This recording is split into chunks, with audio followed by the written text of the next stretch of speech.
Okay, so these are the two differences between what you should be doing when you evaluate an idea and how to seriously validate it. In this video, I'm giving two examples, right? The first one is, let's say you see a video that has 100,000 views. If you want to think like a fucking idiot, the next thing you should determine is, okay, let's just steal that video, the idea, the script, the positioning, whatever, and let's just post it. Okay, not that simple. There needs to be so much more that goes into it. Someone that actually thinks critically, like a content strategist, instead of just posting whatever and being a fucking monkey with its head cut off. Okay, so I'm mid recording, or not. I am mid scripting a video right now about how to, like, the differences between a content strategist, so someone that really understands content and the data behind it, and then someone who just posts bullshit all the time. And I'm guilty of, when I was 16, I'm guilty of doing that second one way too much. I fumbled so much money. I had like 70,000 followers and I fumbled that shit. I fumbled like 500,000 at least. Moving on. So the main difference is when evaluating an idea in terms of the mindset of the two different types of people. Let's say you see a 100-view video. Let's say you want some inspiration, whatever. You know, you're always looking for inspiration on the fruit page, whatever. Let's say you come across a video. I use two examples. In the first one, I use two examples. Let's say you see a 100K view video. Okay, 100K views, that's pretty good. 100K views, you average that, you're good. Someone who doesn't think critically and someone who's a fucking idiot, like me when I was 16, they would just steal that video idea, bam, steal the positioning, same hook, similar format, whatever, post it, whatever. That is going to destroy your brand. If you do that for long enough and consistently enough, that's going to destroy your brand. Why? There is nothing special that you're adding. The only difference is the face. And that is no bueno. You don't want that. You want to change the format, the positioning, literally anything. Number two, you need to evaluate the idea correctly. How do you do that? Okay. Someone who's a strategist someone who actually thinks critically when growing a brand, the main thing that they're going to look at, or the first thing you should be looking at is, okay, this video from this person got 100,000 views. Okay, again, 100K views is pretty cool. The first thing you need to be looking at, I say it right here. Number one is his follower count / account size. Okay, why? You need to look at what the average post is doing. His viewership. How many people know this guy's name? Okay, let's say he has 1 million. In this, I use very simple, 1 million followers. Okay, 1 million followers, 100K view video. That is 10% viewership. That is ass, just off those two metrics. The follower count being 1 million and the viewership being 1/10 of that. That means that shit flopped. That shit flopped hard as fuck. 9 times out of 10, you're looking for, realistically, 2.5x viewership. That's like the golden. You want to stay above that as much as possible. And if you're not, then you're probably either not experimenting enough or you're being too comfortable, which is just both hand in hand. Number two, after that, let's say he averages 1 million views a video. More context. That's very important. So this video that you're looking at got 100,000 views. Okay. He has 1 million followers. Immediately, you should be saying, fuck no, I will never create a video like this. That's ass. More context. On top of that, he averages 1 million views a video. So not only is it 10% viewership, he also averages 10 times that video on average. So that means this video super fucking flop.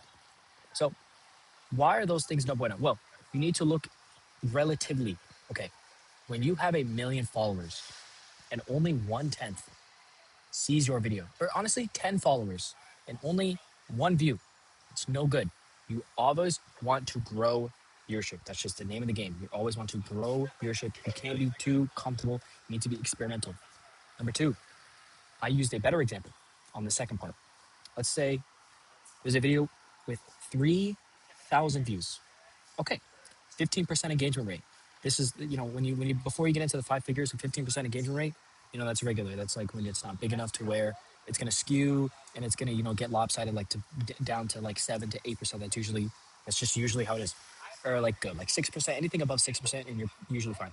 So let's say you see a video that's 3,000 views. And this is a perfect example. First one was ass, second one much better. 3,000 views. While his baseline, his other videos are at 300. Okay, immediately, there's something you need to look at. That's like, okay, we need to dig deeper. Okay, either the idea, the hook, the format, the what's the word, positioning. Let's take a gander. That's like, okay, let's look deeper. Number two, let's say he has 300 followers. So immediately, what does that tell you? First guy, 1 million followers, 10% viewership. No good. When you look at this guy's video, second example, 3,000 views, 300 followers, 10x viewership. That means there is no skewing of identity. There is no recurring viewership that's holding that up immediately. Okay, there is definitely something here. Why? Because 10 times the viewership of this guy, even though he's smaller, even though he has 1/10 of this, and 3,000 views is not a lot. But regardless, you need to be looking relatively to what the account is. So after that, from where you go from here is, okay, what does it tell you when you see 3,000 views on 300 followers, 10x viewership, like I just said, and his baseline is 300. This is 10x baseline. This is an idea that you need to steal, basically. If it's in your niche, you need to steal this. You need to, give or take. Face value. So let's say this video, or now let's say, all right, my fault. My father called me. So, like I was saying, um, the video had a good enough idea slash narrative slash theme to do well and get past its baseline. You are always chasing 2 to 3x baseline. That's the rule of thumb. 1x baseline, okay, fine, but nothing, there is no growth. We are always chasing growth, especially with social media. There is always something changing. You cannot be comfortable. That's the thing that kills brands. They get comfortable and they post the same. There's no change in format. There's no change in what's the word? In positioning. There's no counter positioning. It is just, just go, and that's no good. That's no good. You can't go through the motions. You should always be experimenting with something. Okay, something, literally anything. So that means this idea. That's just what I call a whole idea. Okay, there is nothing to skew the idea and to make you think, okay, this isn't good, unless it just goes against your brand. But give or take, if it's in your space, it's probably like, hey, this is probably something you should steal. So like I was saying, this is probably something you steal and piggyback off. Either counter positioning, the framing, better hook, visual, literally anything will probably be fine because it is such a pure idea. 3,000 views. This is an example. 3,000 views, 10x viewership, 10x baseline. That means, hey, thumbs fucking up. You need to go further into this. And then the second thing you evaluate the after the viewership and the baseline, that's obviously the first thing to look at, followers, and then like, what is this account averaging in views, is the positioning. Okay, what are they saying? Where do they stand in the topic? Let's say a video about peptides does 40,000 views and they have 10,000 followers. Okay, idea about peptides. Okay, 40,000 views, 4x viewership.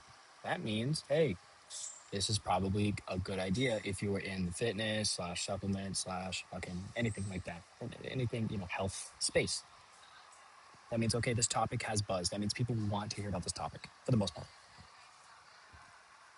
Second thing is the positioning. Okay, where do they stand? Are they for peptides? Are they against peptides? What are they saying? Are they ranking? What's the format?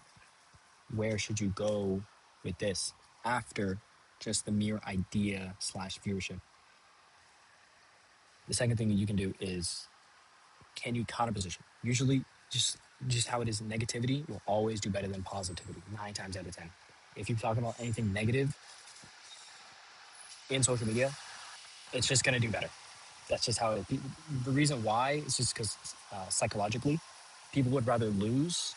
I'm sorry, people, if you gain $10 and you lose $10, you're going to feel worse about the $10. The only way the way where it counteracts is if you gain like $30. To whereas losing 10, that's the same feeling on either spectrum. That's how much more you need good to happen to you so you don't feel bad. I think I explained that bad. I hope you know what I mean. There needs to be much more positive than negative for that same feeling. So this is the same thing as social media. People are going to pay attention to the negativity and what they don't like. So if you just piggyback off of that idea, that narrative on, let's say, this peptides example. So let's say the video idea was, this is why you should take peptides. and I got 40,000 views. I don't know what the fuck was said about that. Moving on. Let's just say it was like good framing or good visuals. Okay, people obviously want to hear about why you should take peptides. This is a golden opportunity. This is why you shouldn't take peptides. And you could do literally the exact opposite of what that video did. It will probably do good. Why? Because kind of positioning is so important. Why? It is just when people are passionate about something and you hear, which obviously peptides, that just buzz. It's buzz as fuck. It's free views. Obviously, what you do with those views, how you frame it, that's a whole different thing that takes so much more data, so much more fucking attention, whatever. Let's just be super straight up, super simple. Maybe perfect parking. Fuck. Counter positioning will always be one of the most powerful things. There are different ways of counter positioning, okay? It is simply going against the tide. You ever read Marty Nuno's ad? The best thing that you can do is when everyone's going left, you go right. That is just how it is. Mina Lee talks about this as purple cow syndrome. You're going to pay attention to the things that actually stick out rather than the things that look like everyone else. The fact of the matter is you need to pay attention to what to make stick out.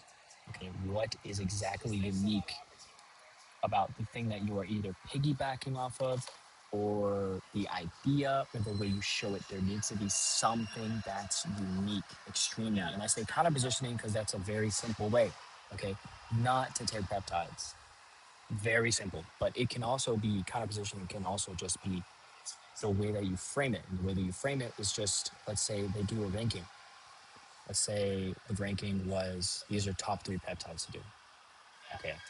Instead of that, a counter position example would be like, this is the only peptide you should be taking. Is that a great example? Sort of. It's okay. That's a decent example. But it's like you're going against it, kind of.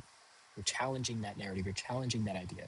And that is where the spark really comes. Okay? Either in the idea directly, in the way you frame it, just how it is. So yeah, that's off the top of my head. That's what I've been scripting about. And I'm going to make, this is going to be a whole video. Probably going to release this before. I don't see why not. It's all the same shit. But yeah, I hope you learned something. I hope I changed the way you think just a little bit. Maybe. I don't know. If you did, let me know down in the comments. Peace.